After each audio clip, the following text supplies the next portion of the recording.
আসসালামু আলাইকুম প্রিয় দর্শক, আপনি এখন আপনাদের একটা ভিডিও দেখাতে চলেছি। যে ভিডিওটা দেখে সবার মনে রাগ হবে এবং খেদ হবে। সেই ভিডিওটা আমি এখনই আপনাদের স্কিপ করে দেখাবো।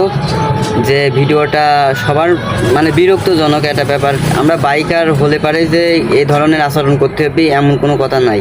টাকা থাকলে যে এগুলো অপচয় করে নষ্ট করে বকাবাদ্য নিজের মা বাপে শোনানো, এই জিনিসটা করলে ঠিক না। তবু আমাদের সেনাবাহিনী স্যাররা আছে, ওনারা ভালো কাজ করতেছে। যে পথে ঘাটে এরকম আচরণ দেখে ধরে শাস্তি দিচ্ছে। এভাবে না করে যদি আরও উনিরা যদি পারে দে জনগণের হাতে ছেড়ে দিতে, তাহলে ব্যাপারটা আরও ভালো হতো। টাকা থাকলে যে যা ইচ্ছা মন তাই করবে, এই জিনিসটা করলে ঠিক না। আমার বিশ্বাস স্যাররা ভালো কাজ করতেছে। আইন শৃঙ্খলাভাবে আরও যাতে কঠিন শাস্তি দিতে পারে, এইরকম আমার দাবি থাকলো আপনাদের মাঝে। কেমন হয়েছে ভিডিওটা আপনি কমেন্ট করে অবশ্যই জানাবেন।